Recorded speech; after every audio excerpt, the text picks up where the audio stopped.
इस वीडियो में आपको सोच IoT प्रोडक्शन मॉनिटरिंग सिस्टम के बारे में और उसके रिपोर्ट्स के बारे में बताया जाएगा। सोच IoT मॉनिटरिंग सिस्टम के लिए ओपन करने के लिए हमें एक URL खोलना पड़ता है, reports.sochiot.com। जैसे ही आप इसको खोलते हैं, आपको लॉगिन पेज दिखता है। लॉगिन पेज में आप अपनी ईमेल आईडी जो कंपनी द्वारा आपको दी जाएगी, उसको भरना होगा और अपना पासवर्ड भरना होगा। जैसे ही आप लॉगिन करते हैं, आपको कुछ ऐसा डैशबोर्ड दिखता है, इसको हम लोग हैंड ऑन सिस्टम बोलते हैं। इसमें आप देखिए जितनी भी मशीन्स में आपका ये सिस्टम लगा होगा, वो सारी मशीन्स आपकी यहाँ पर दिखेंगी। अभी जो मैं आपको दिखा रहा हूँ, इसमें 2 मशीन्स में लगा है, मशीन 1, मशीन 2। अभी दोनों ही मशीन ऑफ स्टेटस में है। अगर ये ऑन होती तो ये ग्रीन हो जाता है और अगर आइडल होती है, तो ये ग्रे रहता है। अभी आप देख रहे हैं कि आप इस पे काउंट देख सकते हैं, प्लांट काउंट कितने हैं वो देख सकते हैं, मशीन कितनी देर से ऑन या आइडल है वो देख सकते हैं, कितना यूनिट चला वो देख सकते हैं, किस ऑपरेटर के द्वारा वो मशीन चलाई जा रही है ये देख सकते हैं और कौन-सा पार्ट नंबर चल रहा है ये देख सकते हैं। आप यहाँ पर प्रोडक्शन का स्टेटस भी देख सकते हैं कि प्रोडक्शन कितना कंप्लीट हो चुका है और OEE भी देख सकते हैं। इसको आप यहाँ से फुल स्क्रीन भी कर सकते हैं। जैसे ही ये फुल स्क्रीन हो जाता है तो आप इसको किसी भी बड़ी स्क्रीन पे चला के छोड़ सकते हैं और ये डैशबोर्ड हर 2-2 मिनट में अपने आप अपडेट होता है। इसके बाद हम नेक्स्ट ऑप्शन आता है सेटिंग्स का। सेटिंग्स में 3 प्रकार की सेटिंग्स रहती हैं, स्टार सेटिंग, पार्ट सेटिंग और शिफ्ट सेटिंग। स्टार सेटिंग में हम जाएँगे, सबसे पहले हमें स्टार सेटिंग करनी होती है। स्टार सेटिंग में हम जाते हैं तो हम यहाँ पर अपने स्टाफ को ऐड कर सकते हैं। यहाँ आप देख सकते हैं कि ऑलरेडी कुछ स्टाफ एडेड है। रमेश जो कि ऑपरेटर है, राहुल जो कि सुपरवाइज़र है। ऐसे ही आप भी अपना स्टाफ ऐड कर सकते हैं। मैं एक ऑपरेटर को ऐड कर रहा हूँ। इसका आप एज एंटर कर सकते हैं, इसका जेंडर एंटर कर सकते हैं और सबमिट कर सकते हैं।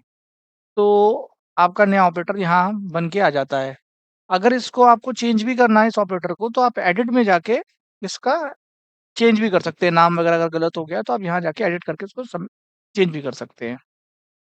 सेकंड ऑप्शन जो आपके पास आता है वो आता है पार्ट सेटिंग का। पार्ट सेटिंग में आप जैसे ही क्लिक करते हैं, तो जैसे इसमें आप देख रहे हैं 2 पार्ट्स ऑलरेडी पड़े हुए हैं। मैं अपना भी पार्ट इसमें ऐड कर सकता हूँ। मैं एक पार्ट ऐड करता हूँ XYZ करके। इसका मैं फ़ोटो भी अपलोड कर सकता हूँ। सपोज़ मैंने एक फ़ोटो अपलोड कर दिया।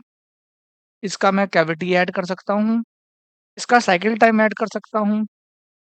इसका शॉर्ट वेट ऐड कर सकता हूँ ग्राम्स में और इसका पार्ट वेट ऐड कर सकता हूँ। जब आप देख रहे हैं कि सारे कुछ भर चुका है, यहाँ मैं इसको सबमिट दबा देता हूँ। जैसे ही सबमिट दबा देता हूँ, ये पार्ट नंबर यहाँ पर रिफ्लेक्ट होने लगता है और यहाँ इसकी इमेज भी आने लगती है, इस पार्ट की। आपको लगता है कि कुछ भी आपने गलत डेटा भर दिया है, तो आप यहाँ से इसको दोबारा इसको एडिट भी कर सकते हैं। तीसरी सेटिंग होती है शिफ्ट सेटिंग। ये बहुत ही इम्पोर्टेंट तरीके की सेटिंग्स हैं। ये आपको शिफ्ट के दौरान करनी होती है। जैसे कि आज की शिफ्ट मैं खोल रहा हूँ 9/7/2025 की। यहाँ आपकी सारी मशीन्स जितनी भी मैं सोच IoT का सिस्टम लगा हुआ है, गेटवे लगा हुआ है, आपकी सारी मशीन्स यहाँ दिखेंगी। यहाँ जब आप प्लस करते हैं तो आपको 2 शिफ्ट दिख रही है, मॉर्निंग और इवनिंग शिफ्ट। मशीन 1 की मॉर्निंग में मैंने इसमें मॉर्निंग में जैसे ही मैं खोलता हूँ तो इसमें कस्टमर आता है। इसमें कस्टमर या सेल्स ऑर्डर आप जो भी नंबर भरना चाहें तो आप कर सकते हैं। मैं सेल्स ऑर्डर का ऐसे ही नंबर डालता हूँ एक। यहाँ मैं ऑपरेटर सिलेक्ट कर सकता हूँ। यहाँ मैं सुपरवाइज़र सिलेक्ट कर सकता हूँ। जो मैंने पार्ट नंबर बनाया वो मैं सिलेक्ट कर सकता हूँ। जैसे ही मैं पार्ट नंबर सिलेक्ट करता हूँ, cavity, plant production count, short weight, part weight, cycle time ये सब अपने आप यहाँ पर रिफ्लेक्ट करता है। मैं चाहूँ तो इसको कलर भी दे सकता हूँ। अगर मेरी कैविटी मुझे कम करना है तो मैं यहाँ पर कैविटी कम कर सकता हूँ, 3 भी कर सकता हूँ। जो भी कैविटी आपको यहाँ भरनी है वो भर सकते हैं। ये प्रीफिल होता है। इन केस आपको चेंज करना है तो आप इसमें चेंज कर सकते हैं।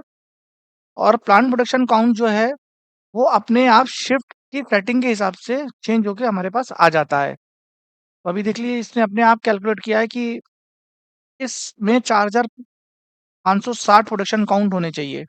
अगर आपको आपका प्लांट प्रोटेक्शन कम है तो आप इसको हटा के भर भी सकते हैं और इसको यहाँ पर जाके सबमिट कर सकते हैं। जैसे ही सबमिट करेंगे तो आप देखेंगे ये टेक्स्ट ग्रीन हो जाता है। टेक्स्ट ग्रीन का मतलब ये है कि आप ऑलरेडी इसकी सेटिंग्स भर चुके हो। अब मुझे इवनिंग की सेटिंग्स भी भरनी है अगर, तो मैं क्या करूँगा, अगर मेरी सेटिंग सेम है, सेम पार्ट चल रहा है, सेम चीज़ें चल रही हैं, तो मैं यहाँ से कॉपी कर लूँगा। जैसे ही मैं कॉपी करूँगा, उसके बाद मैं एडिट में जाता हूँ। एडिट में जाके यहाँ पर मेरे पास एक पेस्ट ऑप्शन आता है, मैं यहाँ पर पेस्ट कर दूँगा।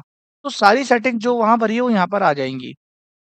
अगर आपको ऑपरेटर चेंज करना है इसमें, तो आप ऑपरेटर चेंज कर सकते हैं। सुपरवाइज़र चेंज करना है, तो सुपरवाइज़र भी चेंज कर सकते हैं और इसको प्लांट प्रोटेक्शन काउंट चेंज करना है, तो वो भी कर सकते हैं और इसको सबमिट कर देता हूँ। जैसे मैं इसको सबमिट करूँगा, ये रो भी ग्रीन हो जाती है। ये दोनों रो ग्रीन्स का मतलब ये है कि आपने इन दोनों का मशीन का आपने सेटिंग्स भर दिया है। अगर आपको लगता है किसी भी टाइम पे आके कि मैंने गलत सेटिंग्स भर दी है, तो आप यहाँ पर आके इसको डिलीट कॉन्फ़िग वाले ऑप्शन को क्लिक कर सकते हैं। जैसे ही आप डिलीट करेंगे तो सारी सेटिंग यहाँ से चली जाएगी। ये हमारा सेटिंग का पार्ट होता है। नेक्स्ट हमारा पार्ट होता है ब्रेकडाउन का पार्ट।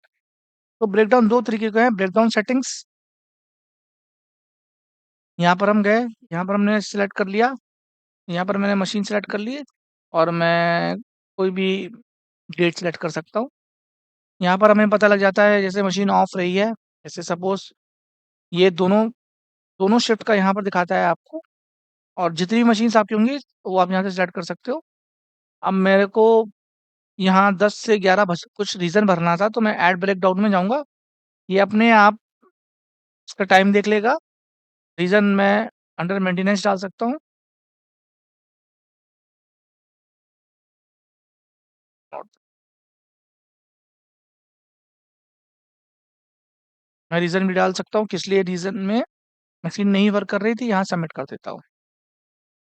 जैसे ही मैं सही करूँगा, तो इसमें यहाँ पर रीज़न भी लिख के आ जाएगा और ऐसे ही आप ब्रेकडाउन में रिपोर्ट्स पे जब खोलोगे, तो आप ब्रेकडाउन रिपोर्ट्स में जाके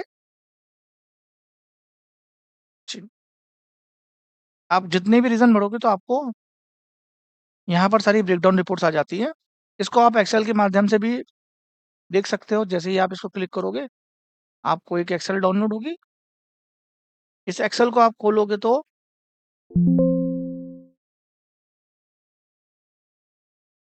ये आपको सारा यहाँ पर लिख के आ जाएगा, कौन-सी मशीन का आपने भरा था, स्लॉट उस समय क्या था, कितने मशीन ऑफ या ऑडल थी, क्या रीज़न था, क्या डिस्क्रिप्शन है।